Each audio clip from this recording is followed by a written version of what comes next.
Good morning, good evening, good to who needs it. Hi, yeah, it's a story time. Let me tell you about the horrific time I interviewed a clown.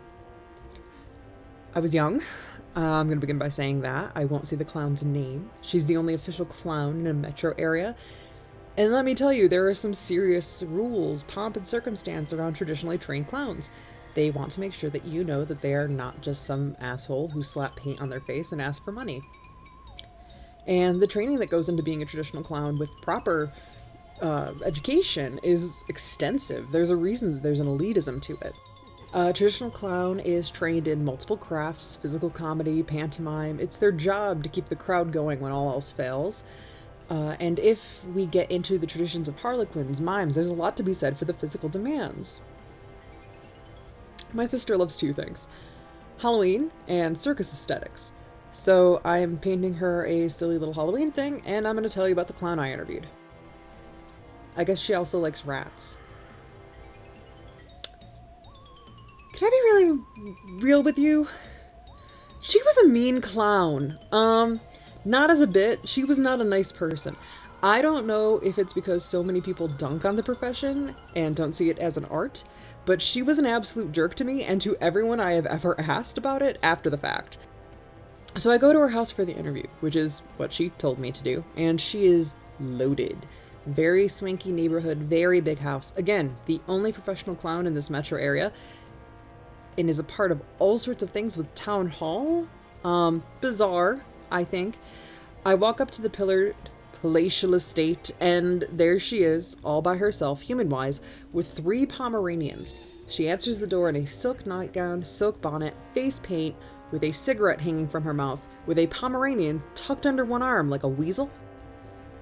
She invites me through the house, I think just to make a show of how prosperous she is, and she leads me into this back patio garden. Dogs everywhere, nipping, unhinged, except for the underarm dog, which honestly could have been a fur.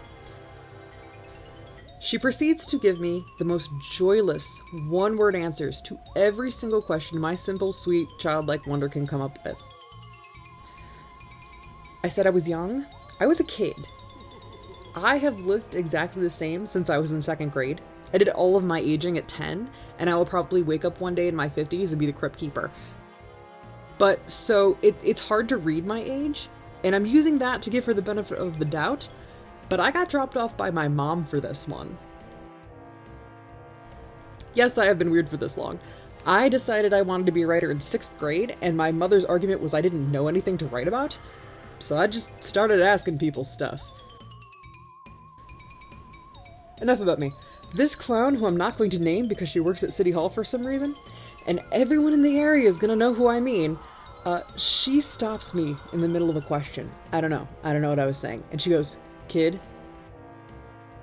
you think you're funny?" I didn't know how to answer this. A woman in clown makeup was asking me something, and it seemed like it was out of a 1940s picture, like she was about to pull out a cigar and start shooting at me. But I'm an asshole, and always have been, so I said, most of the time. And she got in my face, and she dangled this dog at me, and I'm pretty sure looking back on it that thing was dead. And she said, "Then you better make it all the time." I can't speak to what she's up to these days, but I like to think she's still got a Miss Haversham vibe.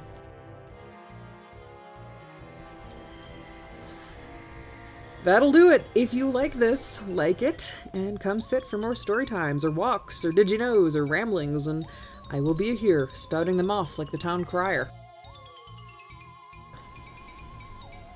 Thanks for listening.